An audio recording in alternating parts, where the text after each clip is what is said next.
There is one that's called just Dr. Jonathan Trout, and then that way you could find it. So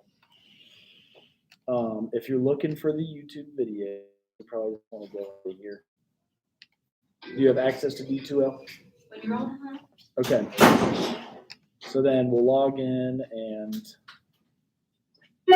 from the main page, it's under announcements. So if you go to announcements, and then these YouTubes here, if this helps you, like, do you want the actual web channel?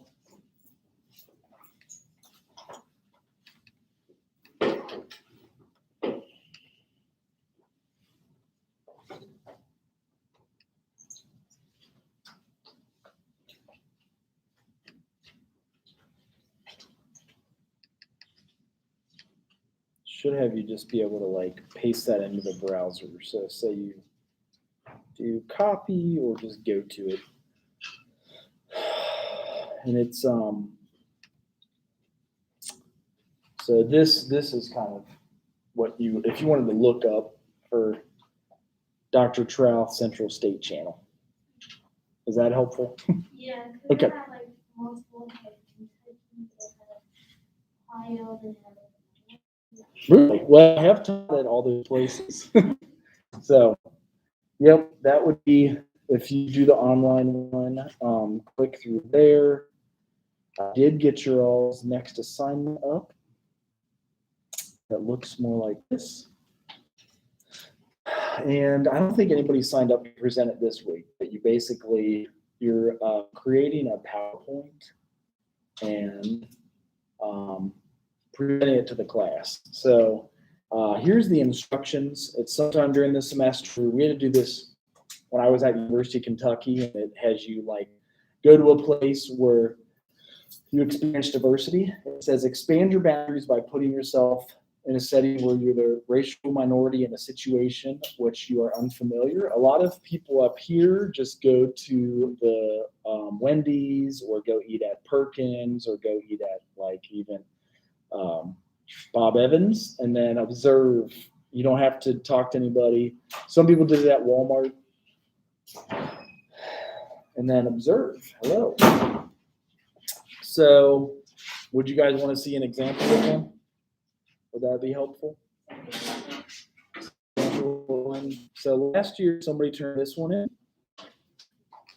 So they did, and you can do something similar, and then pick a week to present it. I don't think anybody signed up for like today or this week, but some folks like to go right away and get it complete, and then you can sign up anytime in October. So this person went to Cedarville, and the description was Cedarville University is a PWI. Anybody know what a PWI is? So who doesn't? Because I didn't know what it was until I got here. So it's okay if you don't. Like, you're not in trouble. It's. So you know what? Gosh, why am I blank? Because somebody explained what a PWI is. Right. Yep. So instead of a HBCU, a PWI is a predominantly white institution. It's 8 minutes away. I didn't know that. And then Chick-fil-A is open to everyone, which I didn't know that either, because I would have gone and got my breakfast there. It's 4 miles. Cedarville has a Chick-fil-A on campus, which is open to the public. So they chose Chick-fil-A, where they observed. Here's her expectations and prejudgment. She expected to get side-eyed because I don't look like everyone else. I expect some to be rude. I expect for people not to acknowledge me, and I expect for my name to be called wrong when my order is ready. So she wrote, the first thing I noticed was that I was dressed a lot different than other students. And then she was treated just like the other students when placing her order. And then the service was quick, and employees, as well as the students, were very friendly. They said my name correctly when the order was ready. So her conclusion or the overview, I felt a little bit out of place because not only was I the minority, but I was dressed a lot different than the other students. nervous and expecting the worst. However, I would say my physical appearance did not change how friendly people were to me, and definitely would go back. So you guys could do this at Walmart. You could do this at Frisch's or Perkins, just like basically sitting and observing. And they have us do that because in social work, we're going to have every different kind of a client come, every culture, creed, religion. And it's just like getting us used to how we interact with folks that are different than us. It's just pretty much the norm in social work to have that go on. So it was pasted up, and there's your instructions for it. And we are already on week 8. So, any questions for that? We're in chapter 8. If you weren't, if you blinked, we already did half the semester. So we're kind of getting into social welfare. Also have intervention. Anybody here ever watched Intervention? Yeah. Which one did you watch? Was it I think it was about somebody was having like real bad. Yes. So I had this one because this was a quick breakdown of meth addiction and just kind of the overview as a social worker, kind of how you would intervene on somebody. It's only 8 minutes, so if you guys can. To some viewers, viewer discretion is advised. And it is disturbing. That is like everything's moving fast. And it's gonna go on and on and on for a long time. And it wants to stop, but it can't. And your mind and your body knows you're not. My name is Michael, 35, and I'm currently living in Las Vegas. Music is everything to Michael. It's like food for his soul. I wanted to be a musician and a dancer at a young age. He's performed for Prince, Kanye West. Michael could have been playing his music at shows on the strip, but instead, his addiction got in the way. Michael is addicted to crystal meth. He is very thin. His eyes are sunken in. He will stay up for days. I just tell myself to support my own habit. If I can't make money selling it, it's part of His addiction is so bad. Michael is currently living on the streets. oh my God. Past year, I was in a hotel living. The Michael that I know today is a completely different person than the Michael that I used to know. Michael was born in Oxnard, California. But by the time he was 2, his parents had already split. My parents split. We moved to Camden, New Jersey. So I have no recollection of my biological father ever. Just wasn't there. Around the age of 5, Michael's mother married his stepfather. He was a police officer, and he was a good man. He was a strict man. But he had love too. You know, we never used the term stab ever. That was my dad. My daddy. Michael and his dad were very close, but being law enforcement, my father was very structured and strict as well. When I got to high school, theater and acting, all that stuff started. After high school, Michael met Thai Tribute. And when I was 18, my mom took me to one of his performances, and he called me out of the crowd. I danced all the way to the center aisle, and the place was going crazy. You know, he turned and said, Monday nights, we rehearse. See you there. So I joined his gospel choir, and I got to perform for a gospel music fest. It was BET Awards. Did a tribute to Oprah with Stevie Wonder. It was amazing, and I looked up to him like a father. Definitely a spiritual father. When Michael was 21, he left the gospel choir and moved to New York City to dance professionally. I ended up entering dance competitions and winning some. Started teaching dance out there. By the time Michael was 24, he had made a name for himself as a very successful dancer, but he was looking for something more stable. I thought if I joined the Navy, my dad would be proud. And while we were in port in Seattle, Michael met Esty. I met her one night out, and I thought I was in love before, but like when I met her, like the world stopped. She just had this energy about her, strong, passionate, beautiful. Once Michael and Esty moved back to Seattle, Michael became employed doing electrical work, and then he pursued music at night. And then when Michael was 29, they found out that they were pregnant and having a little boy. Seemed like a dream come true for him. But around the time that Hayden was one, everything changed. The reason being was, amongst other things, my dad having affairs outside his marriage. He was lying, cheating, being deceitful, and doing all the things that he's punishing for. After I found out Michael was fighting heavy depression, He started to withdraw. He became less and less attentive to his children and the rest of us. he would leave for days at a time. He wasn't eating, he wasn't sleeping. After Esty found out that he had drug addiction, they immediately got him into treatment.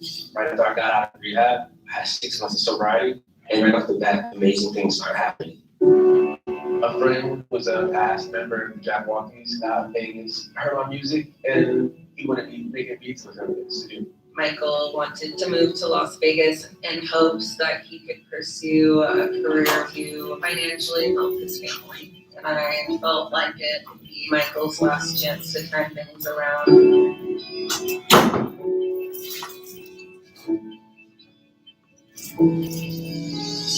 I felt like I was born again. It was just amazing. Like, it was fast paced dog eat dog, like night after night after night. I got overwhelmed, and instead of saying I need help or I need to slow down, I was like, you know what, screw that. I need to get high. Once he started to use meth, it created a downward spiral. And he quickly started losing the relationships he had worked so hard for within the music industry. Due to his addiction, Michael lost his connections with Jabberwockies. I lost my job, and I started really isolating. He was assaulted with a brick in the head trying to sell drugs, which ended up leaving him in the hospital. But that didn't change Michael's perception of the lifestyle he was living. I just don't see any way out of this if he doesn't get help. Like 3, I lose track of time. That's a long time ago. Too long. Michael moved to Las Vegas 3 years ago, and we have not seen him since he left. He's hiding out from us. He does not want anybody to know that he's in bad shape. I'm afraid he's going to die, and his son will never know his father. Currently, I got about $55 on me. No place to stay. I have no change. There's a lot more to the story. You can use these. 2 years ago, I got a message from Michael asking me for some money to go back to Seattle. And I texted him, I told him that my son, he can prove it. Well, Michael's family life was pretty normal in a lot of ways, but Michael also mentioned certain instances of abuse. When you say abuse, what kind of abuse are you speaking of? Physical or mental? Both, By whom? both parents actually, a lot of physical abuse as far as he just make normal mistakes that any kid would make. But the punishment was just so amplified. He's told me stories of being beaten naked right out of the shower, things being thrown at him. He had a really hard life. You got beat for life. But the beatings are like horrible.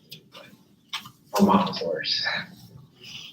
If he wasn't honest and truthful, I'd turn that butt up with a belt. I still think it's told today. Like, I just wish they never like put their hands on me like that. You question yourself as a parent, was I too strict? Was I too structured? But I always wanted the best for my It's like community. Michael's family is not participating in the intervention because the relationship is currently very distant and we weren't sure how he would react. And the biggest goal is to get him help. I was not asked to be a part of Michael's intervention because I haven't been able to see Michael. I haven't been able to speak with Michael. Would I've made a difference? Probably not. I just hope that whatever decisions that he makes going forward, they're better than what the past has been. I gotta change something, I gotta change it. I gotta, about how I get back into my son's life. And he probably doesn't feel like he's mine right now, but then I gotta change it. That's the most important thing. The son needs his father, but I can't stop. Like, you gotta eat food. I gotta eat this. My biggest fear is that he doesn't go and he dies and Hayden has to feel like he feels. He has to wonder if his dad ever loved him or, wonder about who he even is because he didn't have his dad to, help him through figuring out who he is.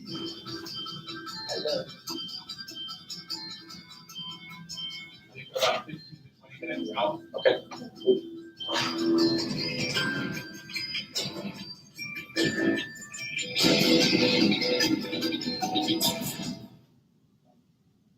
Holy shit. Wow, okay. Sorry. Wow, okay.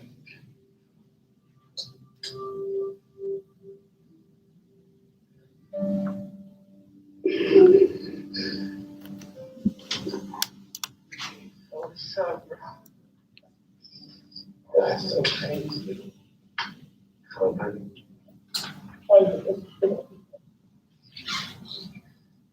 Michael, my love.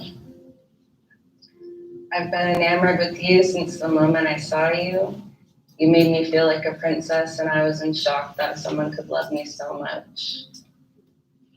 Remember when you used to let me hear all your music first? Your excitement for life was always an inspiration to me. I miss seeing you love on our children. You are the missing link in Hayden's life and no one can fill that void except for you. Please accept this gift of love. So Michael, you know that this family loves you. We've got lined up for you 90 days of treatment. Question for you is, will you accept it?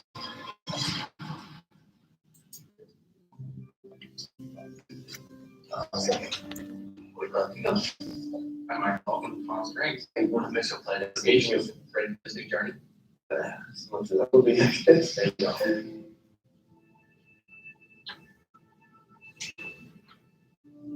I feel healthy and physically I feel amazing.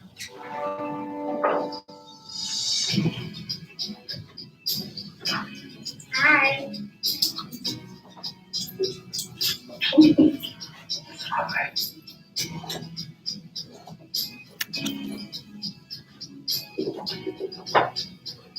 To watch Hayden and Esty walk through that door, it's the greatest reward I could ever receive. And for years, I didn't get to see them one time. So to put my arms around my son and then for him to embrace me back, I'm so thankful. Hug.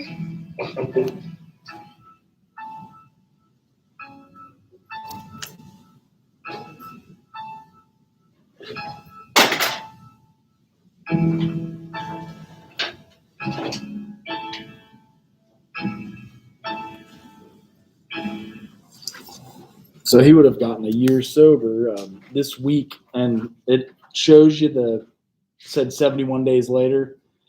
They don't show that, but that's all the work the social worker is doing. If you work in an addiction recovery program, that's the work that you're trained to do in the process. And so, anybody ever watched Intervention before? Like, which ones have you seen, or what do you think about it? I think I watched like 2 seasons. I used to watch watch Crank Yeah.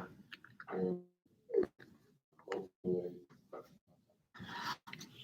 Yeah, so that is one of the fields that is taking off and getting big, because especially with the opioid epidemic around here, there's a big need for not just social workers in the field, but even teachers, accountants, whatnot. So getting into some of the Chapter 8, I want to cover some of client social welfare. So there's 3 major categories here. We've got social, occupational, and fiscal. The first one they're going to go over is the fiscal. It's the transfer of funds to people for some socially determined good. So when you buy something on Amazon, when you go shopping for whatever it may be, are there any other good sites online besides Amazon to shop at? Because maybe I should stop saying Amazon. You guys buy anything on other websites? They're just the big ones. What's that? Yeah. Like I don't know why I think of the big ones, but even like the food delivery services, it appears like with the pandemic, everything has shifted to online. And this chapter kind of gets into the flow of money we've had come into our system ever since the pandemic. So a year and a half ago. Did anybody get a stimulus check last year? I know that was a big one that came to, you had to be 18 or 19 and had worked the year before. And if you weren't, your parents probably got it. So like if your parents claim you on taxes. So understanding poverty, there's categories of defining poverty. There's 1, a person or family has less than an objectively defined minimum. And I'll ask the question here, does anybody know what like our poverty line in Ohio is, or the US?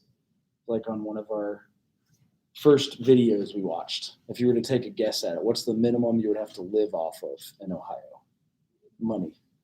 Like an hour or salary? Probably a yearly salary. Like how much you have to make per year. Sounds about right. I think our poverty line. Wait, was there someone else? Anyone else? I think it's still at about 25,000 for a family of 4. So that's kind of like the minimum that you would need to like feed your family, buy the basics, food, housing, all that. So that's one way of defining it. Obviously in New York or Chicago, it's going to be a lot more. It's probably going to be like 35,000, 45,000, even 55. So it changes all around and all throughout. In Russia, it may be different too, because the money source is different, or other countries. Like when I lived in Nicaragua, the average yearly salary was $400 a year. So it was like $1.50 a day. You know, it was like very minimum. And they say that about 1 billion in the world live off of less than a couple dollars a day. Another piece on poverty, a person or family has less than others in society. And the last one is a person or family feels they do not have enough to get along. So there's an income and wealth inequality. So you guys may see this on your drive to or from Central State. You'll see the rich neighborhoods, you'll see the poor neighborhoods, you'll see the disparity we have, which is actually getting bigger in the United States. I never thought it would get this bad. I saw it really bad in El Salvador and Nicaragua when I lived there. But I don't know if I've seen it this horrible in America since, I don't even know when, maybe even 20 years ago. So they measure that with 0 to 1. 0 would be perfect equality, like we all have the same size house, we all have the same car, we all have the same everything. 1 indicates extreme inequality. So we're probably closer to 1 than we are to 0 if you were to take that measurement. So here's one measure of income. It's the amount of money received in any year before taxes. So one thing that's tricky is that you could make $60,000 in a year, but then your take home is only like $30-some thousand a year because you're paying for taxes and insurance and all the other things that go along with it. Wealth is another way of measuring, and that's usually like property and assets that you have that can have value. So they have market value and can be exchanged for money or goods. I always use my first house as an example. I bought that for $110,000. It was supposed to be paid over 30 years. So I only had to pay $500 a month. It was very, very low payment. I bought it in 2005. I sold it about 12 or 15 years later for 145,000. So sounded great. You usually put 20% down on a house. So of that 110,000, I think I put $22,000 down, and that was at the time I was in graduate school. So you get 21,000 a year in student loans. I actually think I used a student loan. So when I sold it, I still owed about 90, but I sold it for 145. And because of inflation, I had to buy a house that was 155. And I think if you put 20% down on that, it's like $30,000, about maybe 32,000. So I got a second mortgage that was about $800 a month. It was $120-some thousand mortgage on a $155,000 house. And that difference there is considered the equity I had in the house. I sold that one just a couple years ago for $209,000. But the problem was I had to buy the same price of house. It was about $210,000. So again, I had a down payment, but it was only because of inflation. You saw like the housing going up. It wasn't necessarily that I paid it down or anything. So there are causes of rising inequality. Some factors are like our technological revolution. This is a big word. I want to see if anybody's ever heard of it. Globalization. Does anybody know what globalization is?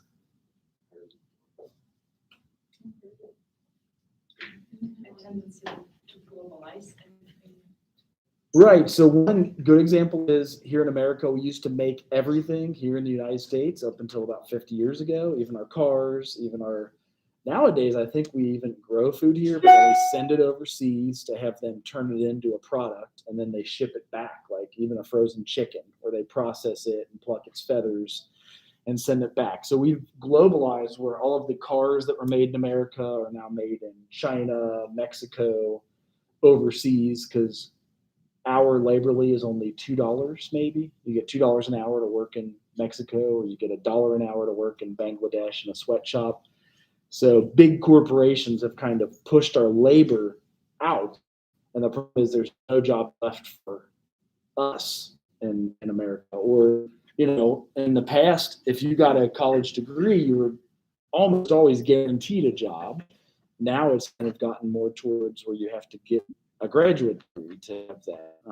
Because we only had 20% with a college degree 25 years ago. Now it's more like 35% have a college degree. So it's become a lot more competitive.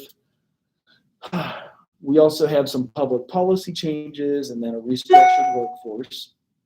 And then anybody know what this means? We had a shift from goods producing industry to a services industry. And that's kind of what I just said. We used to make cars. We used to make maybe phones. I don't know if we ever made many cell phones here, but we used to make telephones, cars, steel mills, which we still have a few of. But again, most of that has been pushed outside of the U.S. And so a lot of those jobs are in China, India, or Mexico. And now service industry, that's like food services or cleaning services or any other services you guys can think of. Like stuff we work for in high school. Like I used to work at a Burbank's Bar and Grill, like selling ribs, helping be a cook. I got $4.25 an hour. It was decent pay actually, because rent was cheap. It was only $300 a month for rent. But we've shifted that away where a lot of our goods that we produced are now made outside of the country. So we're kind of more like servers, bartenders, even DoorDashers, Amazon Flexers, things like that. So we just kind of like give service to people. And then we've had decreasing percentage of employees that are unionized. So in America, we still belong to a teachers union. Maybe some of you have parents that were a part of a union somewhere, but there's not as many as there used to be. And union, which one is your parents part of? Teachers or yeah, and they help like advocate for the worker and like get you good pay and benefits. So we don't have as many of those. Other causes of inequality, we have reasons for increase in wealth inequality. Could be measurement errors, inheritances, and even individuals saving at different rates from their income. So in the past, you used to be only able to buy what you earned at your job. Then we had this magic thing called a credit card that came about, and now you can like spend it out on a credit card and like, oh, I'll pay it next paycheck. And even student loans became a big thing. I had to take out a lot. Anybody here take a student loan out for school? Because I think they give you 5 or 10 your freshman year. Maybe it's like 5 to 7. Sophomore year, it's like 8,000. Junior year, you get 9,000. You got it back. And senior year, you get 10, maybe 12,000.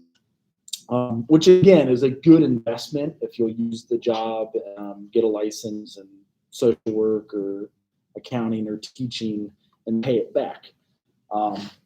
But saving at different rates than your income, and that's, that has become harder with inflation.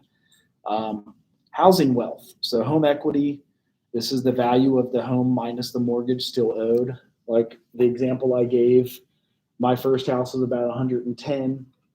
15 years ago, 5 years ago, I sold it for 145, and I had to sell that one 3 years ago for 206 or 209. And I owed whatever the mortgage was on it.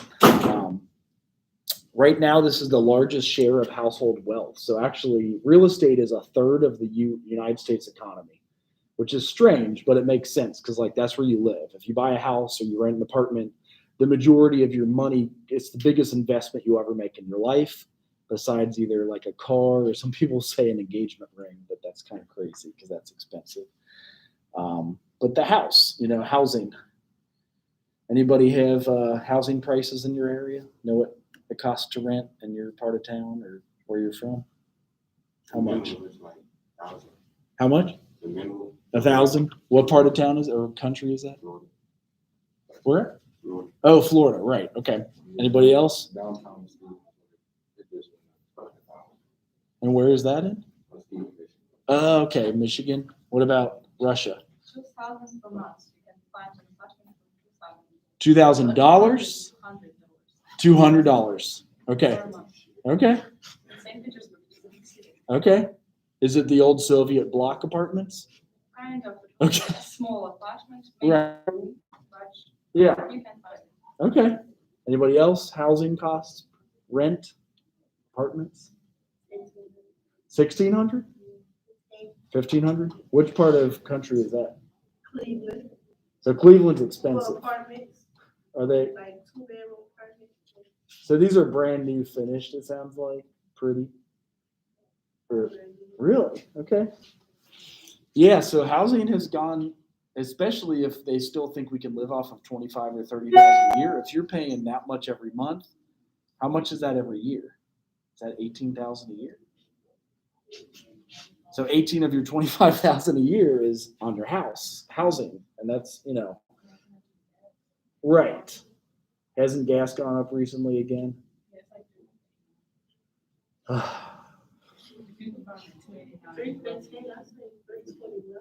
Yeah, it keeps going up. It was like $80 a barrel. You got to get the that dumb app on your phone. It is currently, this one tells you per barrel. Well, I guess it's $80 per crude oil barrel. And this has like gold, silver, oil, platinum, palladium, and copper. So goods have gotten expensive. We supposedly have 85 ships stalled off the coast of Los Angeles. So like has anybody gone shopping recently and seen the empty shelves again? It's supposedly starting again. Like if you remember COVID last year, it was a year and a half ago. Apparently they're like, if you need to do Christmas shopping, do it right now because stuff's going to be missing. And I don't know if that's their way to jumpstart the economy or what, but they're like, get your stuff right now and like stock up.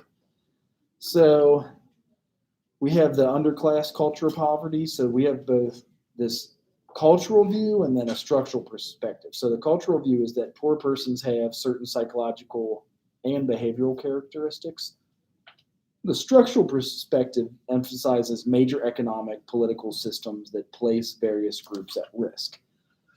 And what that means is like our lending practices. Some folks would say the banks are lending at an unconscionable rate, or like, they're giving out debts that are impossible to pay back, or the student loans, we're not going to receive a job that pays equitably. So then they have to put into place like income-based repayment plan or public service loan forgiveness. Cultural view would say like poor people don't work hard enough and don't go get the job. And both of these theories fight each other all the time and go back and forth with stuff. So there's some strategies for fighting poverty. One is the major strategies for dealing with poverty are having the social utility, investment in human capital, and then income transfers, which all of us, when we pay taxes, participate in an income transfer, because you'll pay into federal tax dollars and then it'll go to like Medicare, Medicaid, that either your grandparents get a check from that, or even welfare. There's also rehabilitation, participation in organization, and then aggregative and selective economic measures. So the social utilities are services that contribute to strengthening and enriching the quality of life. So one is like parks, the free education, which is paid for by our tax dollars, public libraries are paid for by our tax dollars, police and fire services, again, paid for by our tax dollars, and then other employment information. Income transfers are kind of the way you pay taxes. So they take money from one population group and redirect it to another. If you make more than the $25,000, $30,000 a year, you want to pay taxes. And if you make less than that, usually you get a tax refund because they want to make sure that you have enough to buy food, water, shelter, and take care of yourself. And they call that redistribution can be made either vertically or horizontally. So that could be like giving it out to people. We mentioned Social Security will go back to your grandparents that have paid into the system for a while. There's also rehabilitation, and that aims to change people through psychological and social psychological methods, and also restore and enhance social functioning. There's also the aggregate and selective economic measures, and that's to help the poor at the bottom of the economic scale. And this is using economic growth that results from tax reductions and low interest rates, or also incentives meant to increase hiring and production. When COVID hit hard, we saw a lot of that. I asked you all about the stimulus checks because everybody got a stimulus check, or your parents got a stimulus check. So everybody got something last year, which at the time was good to pump up the economy, but also did help to create more expensive gas and higher prices and inflation. So there's that double-edged sword of that. There's also selective economic measures that are designed to create jobs and raise wages. So during the pandemic, they had lots of different jobs that were created from our bills. Does anybody know the size of the bill in Congress right now? Or heard about it? It's a number that they said if they stacked it in $1 bills, it would go all the way to like the moon or something. It's $3.5 trillion that they're about to pass right now for different things. Maybe to raise wages, the minimum wage, and then try to create it as a living wage. We've talked about that before in class, where minimum still is only like $7.50 or $8.50, but a living wage is more at like $12 or $15 an hour.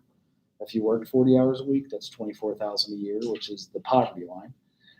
It provides other opportunities to reduce poverty for those poor who could benefit. Now, some legislation was passed. Obama passed stuff in 2008 and 2009. Obama started passing out. We had the first Emergency Economic Stabilization Act. So that was, I know you guys were young, but we had our first economic crisis that First, in the new millennium, I should say. We've had several of these before because it goes in cycles, like good economy, bad economy, good economy, bad economy. And it affects social workers' funding. So that's why we look at that. Sometimes it's like, why do we look at the economic cycles? It's because we'll see more people in our social services when the economy is bad. When there's people that are homeless, when there's people without food, we help more and try to connect them with resources. So that created the TARP, which is the Temporary Assistance Relief Program. And that was designed to purchase assets and equity from financial institutions to strengthen the financial sector. They actually bought a lot of bad debts off of the books of like Bank of America and a few others that invested in poor investments. But that was the first stimulus we saw where they began printing money and when we saw the first rounds of inflation. So the ARRA, it was a stimulus package that enacted February of 2009. I kind of remember it because, there was an economic crisis at the time. We had lots of people that were laid off. They extended unemployment to 26 and as many as 52 weeks. They would pay unemployment, and there was efforts to help those affected by the recession. And some argue that we're still in the same recession, and some say that we came out of it like in 2017 or 2018. So depending on what kind of job you had, you would argue on one side or the other. The last piece the Obama administration put through was COBRA, so Consolidated Omnibus Budget Reconciliation Act. And usually you hear that with insurance. When you're laid off, you get to keep your same insurance if you're willing to pay for it. And it provides temporary continuation of health coverage to certain employees, retirees, spouses, former spouses, and then dependent children. So as you can see, economics is intertwined with social work a lot. Like sometimes you think, like, what does it even have to do with social work? But when there's a need for funding and money printing, a lot of our social work jobs are funded by that. So it comes up a lot. So here's the instructions I put up for your next assignment. I don't think anybody signed up this week, but you're welcome to. Some people like to get it out of the way. But creating your PowerPoint that I had showed you all as an example, it's sometime during the semester. This is your field observation. Students, expand your boundaries by putting yourself in a setting where you're the racial minority in a situation in which you're unfamiliar. We all had to do this for our social work degrees at University of Kentucky and at UC. And you can do it by eating at Frisch's, eating at Perkins, shopping at Walmart, and just observing kind of how you're treated and whatnot. Prior to participating, you guys are asked to identify common stereotypes or prejudices associated with this population group. So in Xenia, it's kind of more country folks, and you could even describe, however you would describe more country folks. I came from the city of Cincinnati, so like I'm used to kind of a faster moving lifestyle. It says students must attend by themselves. I'm actually okay if you go with somebody, and if you were eating dinner, just do your own work. Just write up your own observations. So observe your feelings, reactions, and experiences. Identify your stereotypes, prejudices, and difference in communication styles and cultures, and then which they are observed or were the recipient. So both like the people you observe and what you think. If you think they are being judgy towards you, or if you think they're being amazing. And like the example that I showed, she thought at Chick-fil-A they were going to be assholes to her, and they were perfectly fine because it was a small PWI that I think it's a Christian university. Is that true? So they have, she said the dress was different. The last piece is identifications written and presented to the class. So making a PowerPoint essentially, like this one. Yeah. Will it be in the class and flash drive to present, or will it just- Yes. Yep. That's the idea. And why did this not want to work? So yeah, just a PowerPoint. This actually was 5 or 6 slides, but I took off any identifying name on this one just because I was showing it to you guys. but just showing her experience at Cedarville University. She went to the Chick-fil-A. That's probably the closest Chick-fil-A I even knew about. It doesn't work on the app though. We tried it this morning. She thought she'd get side-eyed or people would judge her, and then it actually was okay, and things were more normal than she thought it would be. So that's kind of what you're presenting, obviously your own experience. And we do this because we get tons of different clients as social workers. And any job you guys are working, like diversity in the U.S. is probably, we're one of the largest diverse countries in the world. There's everybody in this country. When I lived in Nicaragua and El Salvador and even India, I was able to see some of the differences. And then as a social worker, you want to learn how you work with that diversity and how you work through it. That's weird. I don't know why it's sending an email still. Any questions? Because it is already, that's all I have today, but I'm crushing you through it for today. I'll stay for questions if you have any. Thank you. Thank you. Yeah, sure. Okay, for the presentation, Mhm. we're supposed to pick out one date